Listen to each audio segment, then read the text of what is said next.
Muy buenos días. Este es un video para el Laboratorio de Aplicaciones Electrónicas de la Escuela Superior Politécnica del Litoral. Nuestro proyecto es en incubadora de huevos de gallina utilizando un controlador de temperatura basado en PID. Nuestro profesor es el ingeniero Víctor Arce y nosotros somos Carla Bobón Rugel e Isaac Guamán Torres, quien les saluda. Nuestro esquemático general es el que podemos apreciar aquí, el cual cuenta de varias etapas. Tenemos una etapa de amplificación, de restaurador, el PID como tal, saturadoras, emisoras de voltaje, inversores de lógica, detectores de cruce por cero, que nos servirá para generar una señal lente de cierre, la cual va a ser comparada mediante, valga redundancia, un comparador, nuestra señal del PID con nuestra señal lente de cierre, para que finalmente, mediante un autoacoplador, nos deje pasar cierta parte de la señal que viene de la toma eléctrica 110, es decir, alterna, a nuestro foco que también trabaja con corriente alterna. Las etapas un poco más detalladas las tenemos a continuación. Tenemos en este slide tres etapas. En la primera, esta etapa general lo que hace es generar una señal diente de cierre sincronizada con la señal alterna de la toma eléctrica, es decir, con la red eléctrica, que es finalmente la cual va a estar alimentando nuestro foco, que es el que va a estar calentando la incubadora de huevos. Por otro lado, tenemos un transformador que nos convierte desde una señal 110 o 120 alternos a una señal de 12 voltios alternos. Esto finalmente va a ingresar a un detector de cruce por cero. ¿Sí? Podemos apreciar en este slide de que justamente después de la señal que tenemos, después del transformador, tenemos una señal de 12 voltios, es una señal completamente alterna a 60 Hz. Por otro lado, esta es la que tenemos, la podemos apreciar aquí. Esa señal, al pasar por nuestro detector de cruce por cero, lo que nos va a generar es una señal de pulsos, justamente pulsos, que salen justo en el punto donde nuestra señal alterna, la sinusoidal que tenemos en el slide anterior, pasa por estos ceros. Es decir, de esta manera estamos consiguiendo de que la señal que tenemos acá de pulsos sea sincronizada con nuestra señal alterna. Recordemos que esta señal es de 60 Hz y finalmente, al nosotros tomar en cuenta cada cruce, es decir, vamos a tener dos cruces por cada onda completa, vamos a tener finalmente una señal de 120 Hz, que es la que podemos apreciar aquí. Esta señal de 120 Hz está ya presente aquí, es decir, toda esta etapa lo que nos genera es este tipo de señal, que es una señal de pulsos. Esa señal de pulsos va a activar este transistor, lo cual va a permitir la carga y descarga de este capacitor. Finalmente, quien nos va a generar la señal diente de cierre va a ser el capacitor. Este capacitor tiene un funcionamiento de tal modo que la mayoría del tiempo, justamente cuando está en este periodo, en este espacio, en este tiempo, va a permitir cargar el capacitor. Y justamente cuando tenga el pulso, es decir, tenga voltaje, encuentre el pulso, va a activar este transistor, lo cual va a generar de que este capacitor que se estaba cargando anteriormente, ahora se empiece a descargar. Y se descarga de manera inmediata. Esto lo podemos apreciar en este slide. Es decir, nosotros en este lapso de tiempo, es el lapso de tiempo que tenemos aquí, es decir, una señal de 0 voltios.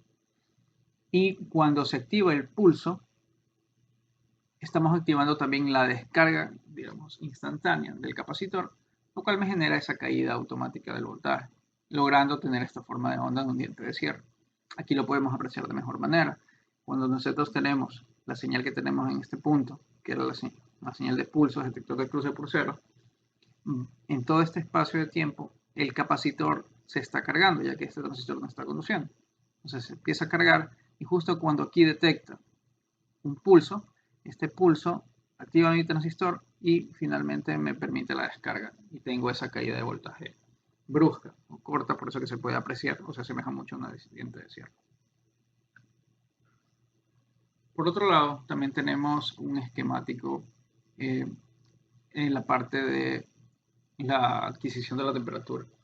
La adquisición de la temperatura está dada por un sensor LM35, el cual el cual me toma la temperatura, me transforma la temperatura a valores de voltaje entre 0 y 1. Es decir, si tengo un 0.1 equivaldría a 10 grados centígrados, así sucesivamente desde 0 y 1. Sin embargo, nuestro sistema como tal no trabaja entre valores de 0 y 1, sino que trabaja entre valores de 1 y 10 voltios. Por lo tanto, es necesario una amplificación por 10, la cual tenemos en esta etapa, y me permite amplificar de 0 a 1 a valores o al rango de voltaje entre 1 y 10 voltios. Este valor de 1 y 10 voltios finalmente se le invierte el signo mediante esta etapa y necesitamos entre 1 y 10 voltios debido a que nuestro set point o nuestro voltaje de referencia, que finalmente va a ser el voltaje que nosotros manualmente le establezcamos a nuestro sistema para tener la temperatura deseada, que es esta señal que tenemos aquí, una vez más es una señal continua, también se encuentra entre valores de 1 y 10 voltios. Es decir, tenemos que estar entre el mismo rango de voltaje para poder realizar una correcta comparación, una correcta resta. El restador que apreciamos en esta etapa, el cual me va a tomar el voltaje de retroalimentación, que es el voltaje del LM35, es decir, del sensor de temperatura, y el voltaje de referencia, que finalmente es de nuestro set point manual, nuestro potenciómetro. Y a su vez, este restador debe ser de ganancia unitaria. Al yo tener la resta de esos dos señales, me va a generar una señal denominada la señal error. Esta señal error va a ser la que va a ingresar a nuestro PID, que es el que podemos apreciar acá en estos tres amplificadores operacionales, y me va a lograr acondicionar la señal. Ahora, nosotros tenemos un PID, el cual el derivador lo que hace es encontrar la pendiente. El derivador que tenemos aquí es lo cual hace encontrar la pendiente en un punto en particular, a nivel general la derivación.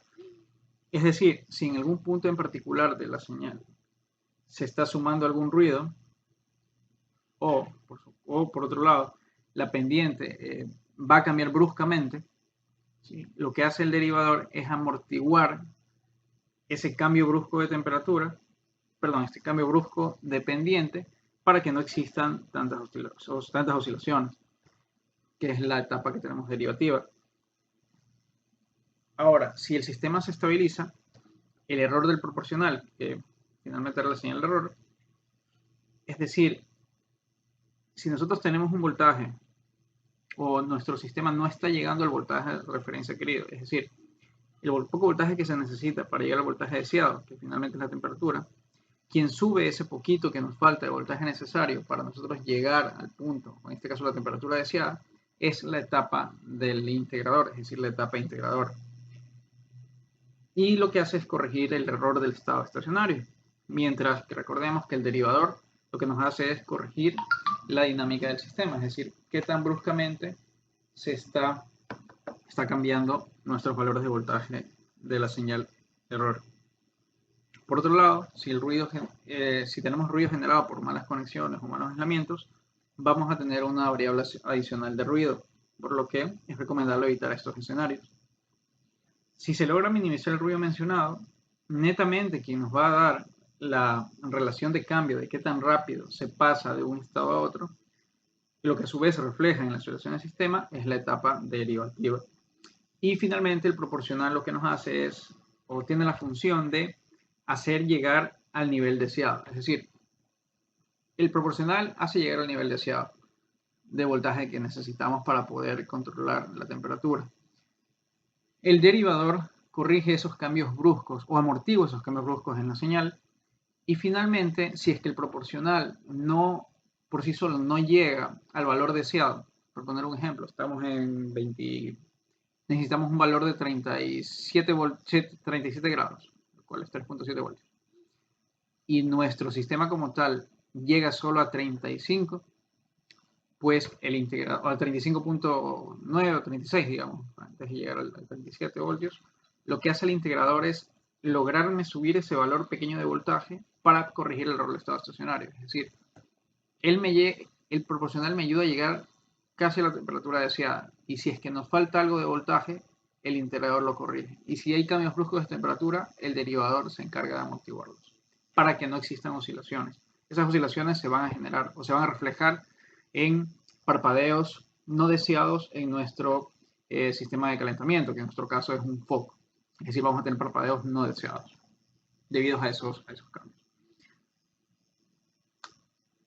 Por otro lado, tenemos un saturador, lo cual nos va a generar de que cuando tengamos valores muy altos, muy bajos de error, me establezca siempre a 12 voltios. ¿Por qué a 12 voltios? Porque recordemos que toda alimentación de los operacionales está alimentada con más o menos 12 voltios. Posterior a eso tenemos una etapa de limitador de voltaje, lo cual nos garantiza que el voltaje siempre se encuentra entre más 12 y menos 12 voltios, ya que esta es la alimentación de nuestros operacionales y se lo ajusta con el potenciómetro que tenemos mostrado aquí. Es decir, le estamos ajustando la ganancia. Por otro lado, por consecuente, tenemos que, si tenemos más 12 voltios cuando se tiene el valor máximo de error y 12 voltios negativos cuando estamos en el error máximo negativo. Sin embargo, recordemos que nosotros solo vamos a tomar la proporción positiva, es decir, de 0 a 12 voltios. Es decir, que vamos a tener de 0 a 12 en el mejor de los casos, idealmente, ya que nosotros solo vamos a poder calentar, es decir, no tenemos un sistema de enfriamiento. Nuestro sistema de enfriamiento depende solamente de las condiciones ambientales, es decir, de la temperatura ambiental. Claro está de que si existe algún generador externo a nuestro generador de calor, sí podría llegar a esos valores negativos, pero obviamente no son deseados. Tenemos finalmente un inversor de lógica, lo cual va a hacer lograr tener la compatibilidad con nuestra señal que teníamos en la señal diente de cierre. Aquí tenemos la señal que viene del PID y finalmente aquí teníamos la señal que tenía la señal diente de cierre. Entra un comparador, lo cual me va a generar al final una señal PWM de onda cuadrada. Recordemos que es muy crítico que nuestro voltaje o el rango o el intervalo de voltaje que tiene nuestro diente de cierre, que es de 0 a 12, sea igual al rango de voltaje que tenga el PID, es decir, de 0 a 12, para que se haga una comparación real. Ya que si tenemos valores desfasados, es decir, uno está en 13 o uno de ellos, por ejemplo, no llega de 0 a 12, sino más bien que llega de 0 a 8, vamos a tener cierto intervalo en el cual el PWM no va a estar operando correctamente y por consecuente no vamos a poder controlar la temperatura de nuestro incubador. Aquí tenemos unas señales de la PWM. Esta es la señal que viene del PID y tenemos finalmente la señal que viene del diente de cierre. Señal PID y señal diente de cierre. Entra a nuestro comparador, lo cual genera la señal PWM que tenemos aquí. Es decir, si nosotros, esta señal PWM se va a generar comparando estas dos señales.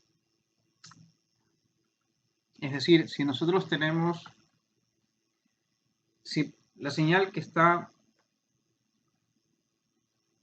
si por ejemplo la señal que tenemos del PID está en 1 y la señal de diente de cierre está en 12, finalmente va a generar una señal bastante ancha de PWM. Es decir, lo ancho que tenemos en el PWM o el intervalo de tiempo que tenemos en PWM va a depender o va a controlar la potencia que vamos a dejar pasar desde nuestra señal de la toma eléctrica, es decir, de nuestra red eléctrica.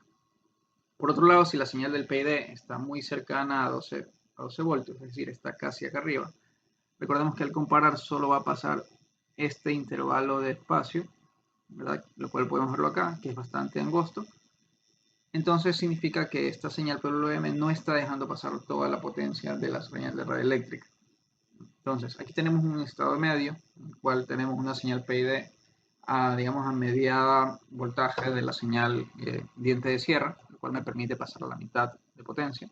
Y aquí tenemos un poco más de potencia generada, es decir, necesitamos calentar nuestra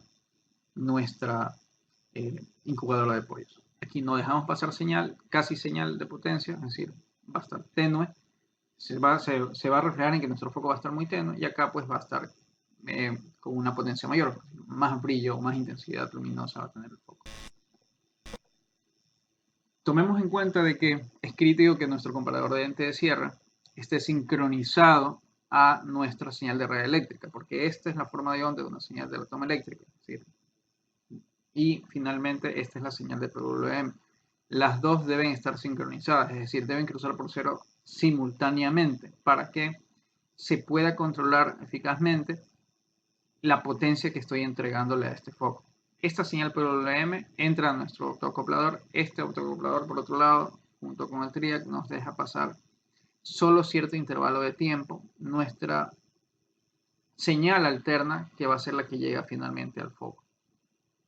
Es decir, si aquí yo tengo un ancho de pulso bastante grande, me va a dejar pasar un ancho de pulso considerable. Por otro lado, si tengo un ancho de pulso muy fino, muy corto, es decir, aquí no es tan corto, supongamos que es este ejemplo, lo que nos va a generar es de que aquí no va a pasar casi nada de la potencia, es decir, esta forma de onda va a estar recortada en el eje del tiempo, es decir, solo me va a dejar pasar un intervalo de esta señal completa de potencia.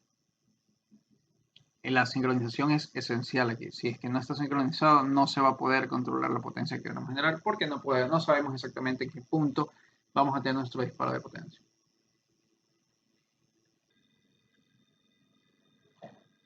Aquí tenemos un video donde podemos observar el funcionamiento de nuestro proyecto. Tenemos la etapa de control, la etapa de fuerza.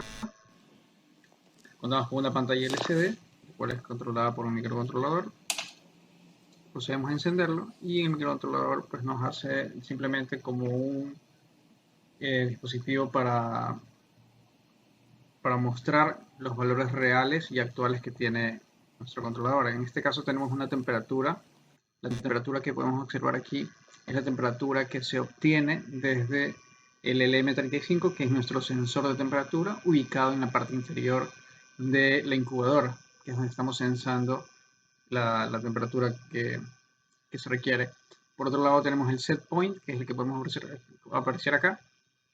Tenemos en este caso 24 grados centígrados. El set point es seteado manualmente mediante este potenciómetro y establecemos el valor de referencia que necesitemos controlar. En este caso se ha puesto un set point más alto, relativamente alto en comparación a la temperatura actual de la cámara interior de la incubadora.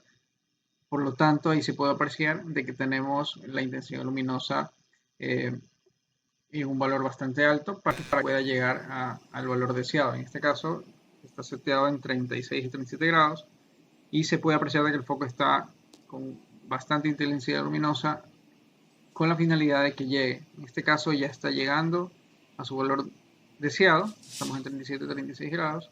Aquí está seteado en 37 y pues llegó a 37 grados.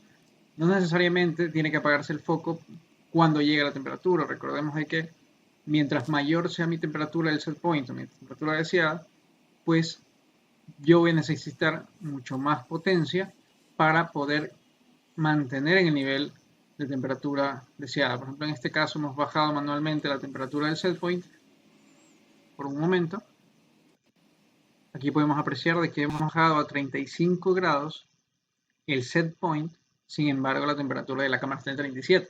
En este caso, sí es necesario pues, apagar completamente nuestra fuente de calor y obviamente pues, quitar la intensidad luminosa para que descienda la temperatura gradualmente. Por otro lado, si nosotros hacemos otro cambio brusco, es decir, aumentamos el set point a un valor mucho más alto de la incubadora, pues tenemos que se vuelve a encender el foco a su máxima potencia y poco a poco va atenuándose con la finalidad de no sobrepasar el set point deseado. Aquí hemos puesto, mira, estamos seteando manualmente, volvimos a bajar de 40 a 39 y pues se puede apreciar de que en 39 grados pues se apagó el foco porque ya ha llegado a esa temperatura. Si es que empieza a descender la temperatura, pues evidentemente va a encender el foco con un cierto nivel de atenuación. Cada vez que se atenúa, recordemos que está controlado con el ancho de pulso en el señal PWM. Mientras más ancho es el pulso, pues más intensidad luminosa nos va a generar. Recordemos que mientras más ancho es el pulso, también mayor es el nivel de error, es decir, la señal de error que sale pues, del restaurador. Esperamos que este video haya sido de mucha ayuda. para ustedes en el desarrollo de sus proyectos. De nuestra parte, pues, muchas gracias por su amable atención.